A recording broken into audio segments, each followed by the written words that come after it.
sou Fabiana Costa, nutricionista, educadora física, doutora em ciências nutricionais e vim aqui hoje falar um pouco para vocês sobre a nutrição esportiva voltada para o atendimento do adolescente atleta.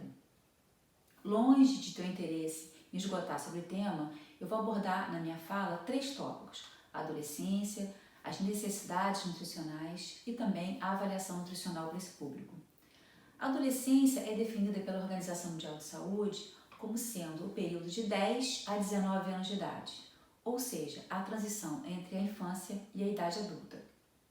Nesse período ocorrem várias alterações sociais, psicológicas, comportamentais e também alterações biológicas. A puberdade representa as alterações biológicas da adolescência. Portanto, os dois termos não são sinônimos. A gente pode ter, por exemplo, 2 adolescentes com 13 anos de idade e, no entanto, estarem em estágios diferentes de puberdade. Um pode ser pré-púbere, o outro pode ser púbere. Então, isso é uma característica importante desse período da puberdade, que é a diferença entre as pessoas, tanto nos meninos como nas meninas. Muito bem. Nesse período, da puberdade, ocorrem várias alterações metabólicas, incluindo a elevação de hormônios sexuais femininos, masculinos, a maturação sexual, o incremento de hormônios relacionados ao crescimento e ao desenvolvimento, entre eles lá o hormônio de crescimento, e assim a gente tem várias alterações físicas, que podemos destacar: o incremento da estatura, a velocidade aumentada de ganho de estatura anual, o estirão de crescimento. Então, as meninas, por exemplo, podem alcançar em um ano um ganho estatural até de 9 centímetros em média, os meninos de 10 centímetros em média. Então, com isso, há o ganho de massa magra, de ossatura, de estatura. Muito bem. Também ocorre o ganho de massa muscular, massa óssea, massa muscular. A massa muscular ela é mais evidenciada nos meninos, massa gorda mais evidenciada nas meninas. Então, a gente observa aí uma alteração importante na composição corporal. Bom, com todas essas alterações metabólicas, a gente já imagina que ocorra, então, um aumento na necessidade energética e também na necessidade de micronutrientes. É recomendado que os adolescentes, assim como para toda a população, pratique atividade física regular. Bom, esse gasto energético total, ele é representado por 3 componentes. A taxa metabólica basal, que seria a necessidade mínima de energia para a realização das funções vitais, a termogênese, representada pelo gasto energético da própria metabolização dos macronutrientes, que é aproximadamente 10% em média, e a atividade física. Quando a gente pensa no indivíduo comum da sociedade que não seja atleta, o componente que mais representa o gasto energético total é justamente a taxa metabólica basal. Quando nós falamos sobre atletas em que ocorre um gasto energético aumentado, o componente que mais vai influenciar nesse gasto energético é justamente o componente atividade física. Então, o que nós nutricionistas temos que fazer? Nós temos que adequar essa ingestão energética à necessidade energética. Para isso, nós precisamos fazer, então, alguns cálculos.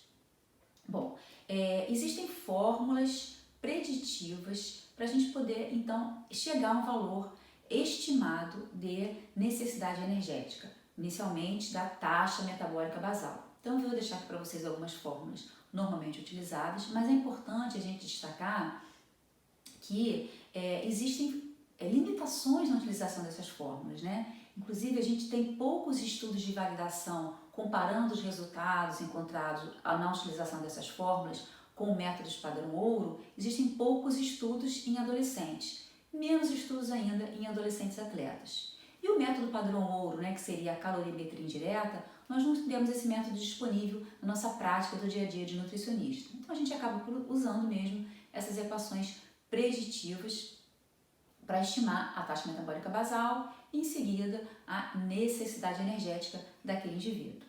Muito bem. Existe um outro conceito também, que é de energia disponível. O que seria isso? A gente precisa de energia disponível para a saúde do adolescente, né, para a saúde, para o crescimento, para a realização das funções vitais, fisiológicas. Muito bem.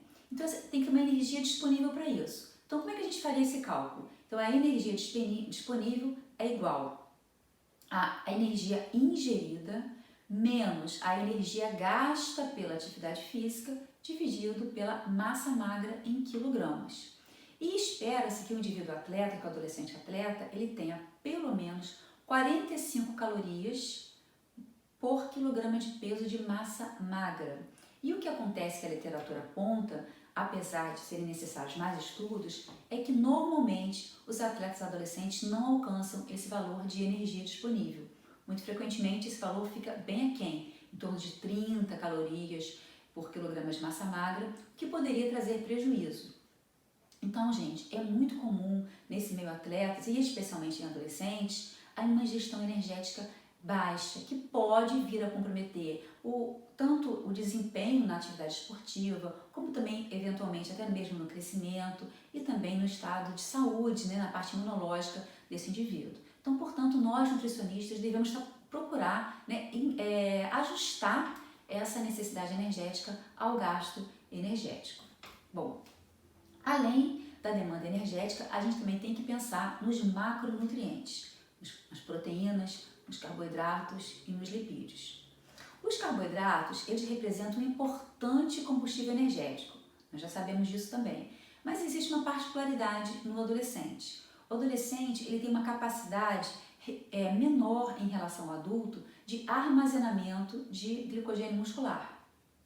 E a recomendação de carboidrato para ele, então, é importante e a gente precisa, então, buscar esse ajuste. A recomendação ela vai de 3 gramas de carboidrato por quilograma de peso até 10, podendo chegar a 12. Bom, mas em média, né, de 6 a 10 gramas de carboidrato por quilograma de peso seria suficiente para um atleta adolescente. No entanto, também é relatado na literatura que normalmente eles ingerem menos carboidrato do que precisam e acabam aumentando então a proteína ou então o lipídio como fonte de energia. Muito bem. Ainda em relação aos carboidratos, o que seria importante? Né? Pensando nas fibras alimentares, que até 16 anos de idade o aporte deveria ser em torno de 25 gramas ao dia e acima de 16 anos de 30 gramas ao dia, que também é evidenciado a uma ingestão abaixo dessa recomendação, que pode comprometer a microbiota intestinal desse indivíduo, que também pode refletir no estado de saúde e também no desempenho do atleta. Bom, o outro item que a gente poderia falar em relação a carboidratos ainda seria o carboidrato intratreino, né, durante o treino. Esse carboidrato, então, ele é necessário em atividades que durem pelo menos 1 hora, e a recomendação seria de 30 a 60 gramas de carboidrato por hora. Carboidrato de alto índice glicêmico, com uma concentração de 6 a 8% de carboidrato, sendo que seria mais indicado em torno de 6% para evitar distúrbios gastrointestinais. Seria indicado aí nesse caso a utilização dos repositores hidroeletrolíticos, os isotônicos, que tem além do líquido, né, a gente tem o carboidrato, tem sódio, potássio, que poderia ser interessante para esse atleta. Bom, existem alguns estudos apontando até que dependendo da modalidade, da intensidade, até mesmo um período inferior um pouco a 1 hora já poderia ser ofertado então o carboidrato. Bom, também é importante o carboidrato após o treino. Então, a recomendação seria de 1 a 1,2 gramas de carboidrato por quilo de peso, de preferência carboidrato de alto índice glicêmico, para favorecer essa ressíntese de glicogênio muscular, indicado a frutose, a galactose. E aí, agora a forma com que a gente vai ofertar, né, o quanto vai ofertar, a distribuição que vai ser feita nesse pós-treino depende muito não só do carboidrato total do dia, né, que a gente calculou, mas também da duração desse treinamento, da intensidade, o quanto foi depletado de glicogênio, se vai haver um outro treino no mesmo dia, porque às vezes vai acontecer um outro treino no mesmo dia. Então tudo isso vai nos nortear para quanto de carboidrato a gente vai dar e em que frequência vai ficar ofertando esse carboidrato. Então, mas é muito importante repor, né, esse glicogênio muscular. Muito bem. Vamos falar agora um pouquinho das proteínas. O que a gente poderia falar importante da proteína? A recomendação de proteína para o atleta adolescente varia de 1,2, 1,4 gramas por quilograma de peso corporal até 2 gramas ao dia. Bom, então a gente pensando, né, no adolescente de 50 quilos, 2 gramas seriam 100 gramas de proteína ao dia. Gente, não é tanta proteína assim. É fácil a gente alcançar essa proteína com alimento. Bom, outro ponto importante seria o fracionamento dessa proteína ao longo do dia. Bom, existe uma recomendação também de 0,3 gramas de proteína por quilograma de peso em cada refeição, para que você consiga fracionar e ofertar esses aminoácidos então ao longo do dia, inclusive antes de dormir. Bom, então pensando nesse exemplo que nós falamos aqui, né, de 50 quilos, sendo um atleta de 50 quilos, 50 vezes 0,3 seriam 15 gramas de proteína. Então a gente pode observar que é uma quantidade que não é muito grande, a gente facilmente alcançável via alimento. E se for o caso de suplementar, que também pode acontecer, de ser priorizado em determinado momento o suplemento, é importante a gente destacar que muito frequentemente a dose recomendada nos rótulos é uma dose muito superior a, por exemplo, esses 15 gramas que a gente acabou de fazer a conta.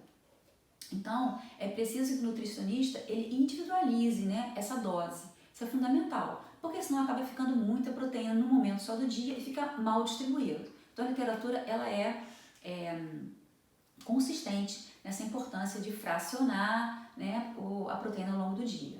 Bom, uma outra coisa que eu queria destacar é que, embora, né, a recomendação seja de proteína até 2 gramas por quilograma de peso, o que acontece? Como esses adolescentes, dependendo do estado maturacional, dependendo da composição corporal, muitas vezes esse adolescente é leve, como por exemplo, a gente acabou de falar de um adolescente de 50 quilos, muito frequentemente a gente acaba ultrapassando essa gramatura de 2. O que acontece? Às vezes dá 2,3, 2,4. E por quê? Aí fica na dúvida, né? Vou reduzir essa proteína, o que eu vou fazer? Bom, gente, normalmente a gente pode deixar essa proteína um pouquinho superior, embora não seja necessário, né? Não é necessário mais proteína. A gente já sabe que a recomendação vai até 2. Mas por que às vezes a gente acaba deixando um pouco mais de gramatura por quilo de peso? Porque o adolescente é leve, né? E quando ele é leve, facilmente a gente alcança esse valor. Bom, e aí para não ficar muito desequilibrado em relação aos outros macronutrientes, para não ficar com carboidrato muito alto ou lipídio muito alto, a gente reajusta isso e acaba que a proteína pode ficar um pouquinho mais alto que 2 gramas, sem prejuízo, obviamente, após uma avaliação, né, criteriosa nesse adolescente. Mas isso é muito comum acontecer, tá? Muito bem. Vamos falar agora sobre os lipídios. Os lipídios são fundamentais para a absorção de vitaminas lipossolúveis, para a produção de colesterol, para a oferta de ácidos graxos essenciais, para a produção de hormônios sexuais. Então, os lipídios têm várias funções importantes para o atleta. Bom, qual seria a recomendação? A recomendação é semelhante da população geral, ou seja, de 25% a 35% do valor energético total, sendo que a gente deve priorizar as gorduras insaturadas, ou seja, monoinsaturadas ou poliinsaturadas. Então, azeite, oleaginosas, linhaça, óleos vegetais de modo geral, abacate, tudo isso muito bem-vindo, né, no cardápio do nosso adolescente atleta. Bom, ele vai também, né, vai receber também, vai ser ofertado lá via plano alimentar, ácidos graxos saturados, mas em menor proporção. A gente vai priorizar então a gordura insaturada por ela ter um potencial anti-inflamatório, enfim. Então essa é a recomendação. Falando então em relação aos micronutrientes, eles também são muito importantes. E a gente tem 2 grandes pontos que a gente tem que pensar. Primeiro, nós estamos falando de adolescentes, cuja demanda energética é aumentada, cuja demanda de micronutrientes para todo, né, aquele crescimento, desenvolvimento é aumentada também, então é fundamental esse aporte adequado. E por outro lado, estamos falando de atletas. Então no exercício físico também existe uma demanda aumentada de micronutrientes, seja para o metabolismo energético, seja para minimizar o estresse oxidativo, enfim, são várias funções, né, dos micronutrientes para o exercício físico. Bom, então, justifica-se assim uma preocupação grande com o aporte adequado desses micronutrientes. E que micronutrientes seriam esses? Vitamina A, vitamina E, D, vitaminas do complexo B em geral, com metabolismo energético, ênfase também no ferro, no cálcio, no magnésio, no potássio. Então são vários nutrientes importantes, né, que a gente tem que pensar. E será que precisa suplementar? A literatura, gente, aponta que não necessariamente a gente precisa suplementar, vai depender de cada caso, mas que de um modo geral a gente consegue alcançar isso via alimentação. Como? A partir do momento que a gente adequa a energia, a gente está aumentando essa oferta de energia e automaticamente, consequentemente, aumentando essa oferta de micronutrientes, desde que sejam escolhidos os alimentos adequados, os alimentos mais ricos em micronutrientes. Então isso é muito importante. Para cada refeição que a gente vai organizar, seja uma pequena refeição, seja uma grande refeição, sempre nesse planejamento, priorizar alta densidade de micronutrientes. Então isso é fundamental. E aí, cabe a nós também orientarmos esse atleta, adolescente, realizarmos uma boa educação alimentar e nutricional, fazendo com que ele, promovendo, né, melhores escolhas, explicando, orientando, porque assim ele vai aos pouquinhos modificando os hábitos alimentares e tendo então uma melhor qualidade, né, nutricional, inclusive aí de micronutrientes. Em relação à avaliação do estado nutricional, uma coisa logo no início, né, dessa nossa investigação, dessa nossa entrevista, é fundamental a gente identificar os objetivos desse adolescente. O que o motivou a procurar um nutricionista, né? O que ele quer? Qual é a expectativa dele? Por que é importante isso? Porque muitas vezes a expectativa, o objetivo, né, desse atleta, adolescente, pode ser um objetivo dificilmente ser alcançado. Então a gente precisa saber exatamente qual é a expectativa, porque assim a gente vai alinhar o que de fato pode ser realizado, pode ser alcançado. Então isso é importante. Bom, histórico familiar, histórias de doença do indivíduo, também em relação ao uso, né, de medicamentos, uso de suplementos, é muito comum no meio atleta, especialmente no meio de adolescentes atletas, a utilização indiscriminada de suplementos, muitas vezes, né, sugerida até pelos próprios treinadores, colegas, internet, e às vezes até, gente, a literatura mostra, né, que alguns suplementos são até de risco para esses atletas. Por quê? Não se sabe bem o que tem ali. Às vezes tem drogas, né, perigosas nos suplementos que não vêm no rótulo. Então é fundamental a investigação acerca da utilização do consumo de suplementos. Muito bem.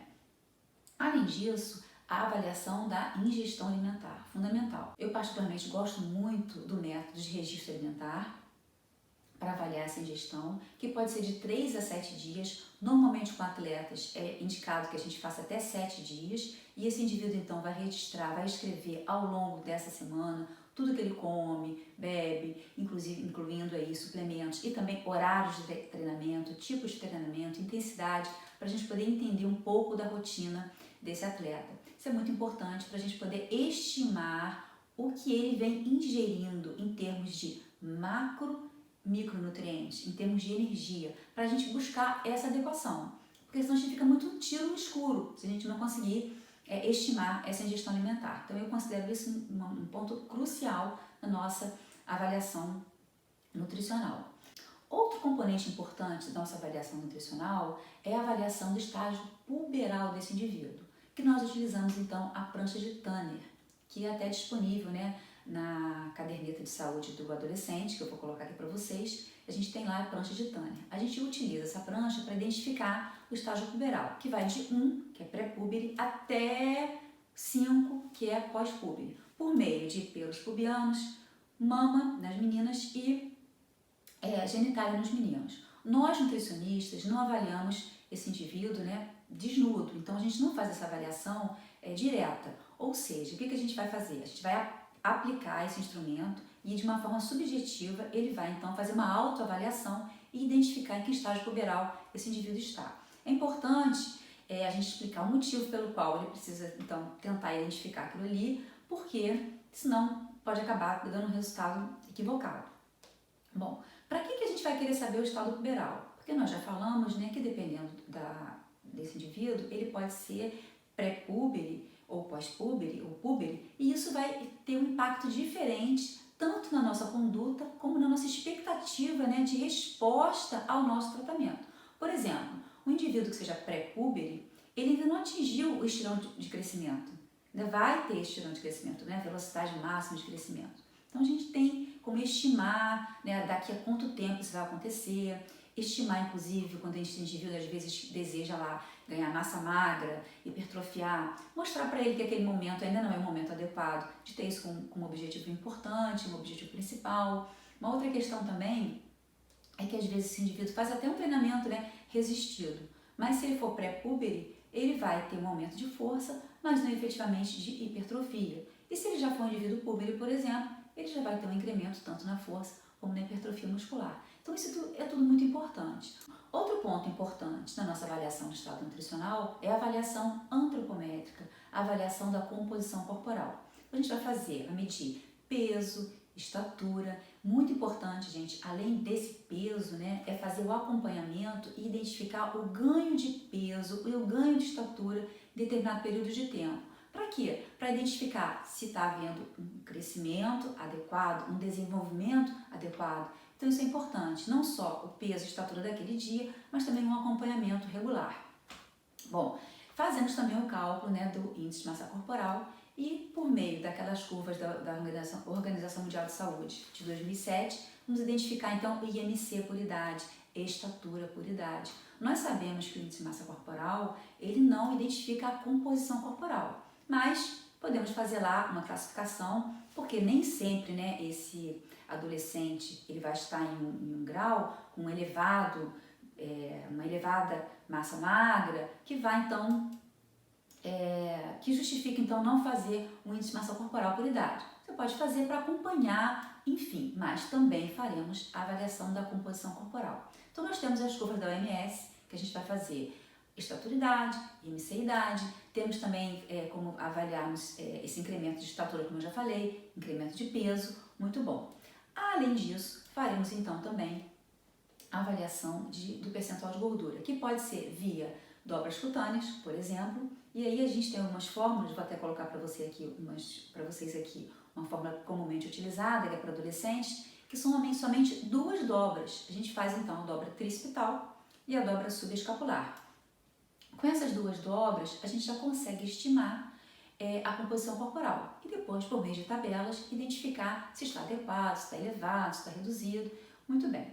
E é muito prático, né, que são somente duas dobras. Bom, nós também podemos avaliar as 7 dobras cutâneas e comparar dobra com dobra, né, nas próximas consultas. Isso também é importante para avaliar o ganho ou a redução da gordura corporal subcutânea. Também podemos avaliar a composição corporal via bioimpedância, né, sendo importante destacar que as fórmulas que a gente tem normalmente disponíveis, elas não consideram o estágio puberal e seria importante a consideração do estágio puberal. Saiu até agora recentemente uma publicação, que eu vou até deixar aqui para vocês, justamente ressaltando isso, né, que o estágio puberal é importante, é fundamental que seja considerado também para essa avaliação de bioimpedância. Muito bem. Além então dessa composição corporal, podemos fazer as medidas de perímetros corporais, vários: braço, antebraço, tórax, cintura, abdômen, coxa, panturrilha, quadril. Todas essas medidas podem ser realizadas e devem ser realizadas. E aí às vezes as pessoas me perguntam: Fabiana, a gente faz todas essas medidas, né, numa única avaliação? Gente, isso vai tomar tempo, até porque é indicado que a gente faça tanto de dobras como de circunferências, né, perímetros, circunferências, pelo menos 2 medidas para a gente poder ter o ponto, usar a média das duas medidas. E aí, se a gente for fazer vários pontos diferentes e 2 vezes cada um, vai tomar muito tempo da avaliação nutricional. Enfim, isso vai depender muito da situação que a gente está vivendo ali com aquele indivíduo atleta. Então, às vezes, é necessário sim fazer uma investigação mais criteriosa, outras vezes não. Então, vai depender muito mesmo da situação. Bom, uma outra coisa importante que também me perguntam muito é em que lado que a gente vai avaliar. vai fazer as dobras, vai fazer as circunferências. Então, gente, normalmente eu faço do lado direito, mas vai depender do protocolo a ser utilizado. Então, alguns autores, por exemplo, preconizam que a utilização, que as medidas de circunferência sejam realizadas do lado não dominante. Mas então, isso é protocolo. O importante é que você utilize sempre o mesmo protocolo. Outra coisa importante é que, em alguns momentos, em algumas situações, a gente faz até os dois lados, medidas de circunferências ou perímetros, direito e esquerdo. Por quê? Porque às vezes a gente quer ver identificar alguma assimetria. Às vezes esse atleta, esse adolescente, ele está interessado nessas medidas. Bom, é fundamental, é crucial que se faça isso? Não, até porque via alimentação a gente não vai conseguir fazer alteração nenhuma se essa pessoa tem um braço com um perímetro maior do que o outro braço. Não, a gente, em termos de nutrição, a gente não tem o que fazer em relação a isso. Mas às vezes é interesse daquele atleta, ele quer conhecer, ele quer saber, e aí você pode fazer essas medidas. Mas repetindo, vai depender muito da sua disponibilidade de tempo ali na consulta. Também, nada impede da gente ter um dia específico para realizar essa avaliação antropométrica e de composição corporal, tá? Também pode ser feito dessa maneira. Muito bem. Outro componente importante da avaliação do estado nutricional é a avaliação bioquímica. É importante aqui a gente chamar a atenção, né, que alguns parâmetros bioquímicos poderão estar alterados em função do momento que esse indivíduo está. Por exemplo, em relação a estresse oxidativo, em relação a treinos muito intensos. Então, às vezes, alguns parâmetros são alterados, são até esperadas mesmo algumas alterações. Então, é importante ter isso em mente e acompanhar regularmente, né, esses parâmetros e também sempre linkando as queixas, né, desse indivíduo e também a saúde geral do nosso atleta. Além disso, é importante também o exame físico, que faz parte de qualquer avaliação nutricional, em que a gente vai avaliar pele, unha, cabelo, edema, tudo isso é muito importante também na nossa avaliação. Bom, todo esse momento, né, de avaliação do estado nutricional, a gente muito mais ouve do que fala e a gente muito mais assim faz as medidas, ok. Esse finalzinho, né, quando chega no final, no desfecho da nossa avaliação nutricional, é o momento que a gente vai fazer alguns acordos, né, com esse nosso atleta. Já identificamos, de acordo com tudo isso que já foi conversado, que já foi trocado ali, nós já identificamos os maiores erros, as maiores inadequações e chegou a hora então da gente apontar essas inadequações. Mas, gente, o mais importante é que a gente comece essa fala valorizando os pontos positivos, as coisas que você identificou ali como sendo benéficas para a saúde, para o desempenho, para o crescimento, para o desenvolvimento deste adolescente atleta. Então comece enaltecendo os pontos positivos, em seguida apontando os pontos negativos. E se você tiver observado muitos pontos negativos, vá devagar, vá nos mais importantes, nos que mais estão relacionados às queixas principais. Bom, identificando então esses pontos, né, negativos que pode ser melhorado, chegou o momento então de fazer acordos, porque não adianta a gente querer fazer um plano alimentar, né, ter uma coisa maravilhosa, se esse indivíduo não tem como aderir. Então a gente tem que saber, né, já deve ter sido perguntado no meio de todas as perguntas, né, na anamnese, se come em casa, se come fora, se tem como levar o alimento, tudo isso é importante. Então chegou essa hora aqui de você dar essas orientações e de tentar acordar o que vai ser feito e o que pode ser aderido, porque senão não adianta nada. Você passa, ele não adere e não tem uma troca. Essa troca é fundamental, né? Uma consulta nutricional, né? Um planejamento, um tratamento, ele não se esgota só no nutricionista. Tem que ter um retorno, é ida e volta, é lá e cá. E para isso precisa então desses acordos. Uma outra coisa também que eu gostaria de chamar a atenção e que a literatura também mostra, eu até separei um artigo aqui para vocês para falar sobre isso, é que a gente tem que aproveitar esse momento para valorizar o alimento, né? Porque os atletas, sobretudo os adolescentes, eles acham, é muito comum eles acharem que o suplemento é que vai salvar, que vai resolver tudo. E na verdade, a gente sabe que não é bem assim. O O suplemento ele é bem-vindo em algumas situações, ele é indicado em algumas situações, ele pode ser inclusive prescrito por você mesmo, né? Mas não é a base. A base é o alimento, né? Então isso que a gente tem que falar, valorizar o alimento, mostrar isso para o nosso adolescente atleta. Enfim, então esses seriam os pontos, né, mais importantes que eu gostaria de destacar para vocês para o adolescente atleta, que é um grupo, né, com algumas particularidades. Então eu gostaria de falar isso para vocês e espero ter contribuído de alguma forma, ok? Um abraço, até a próxima!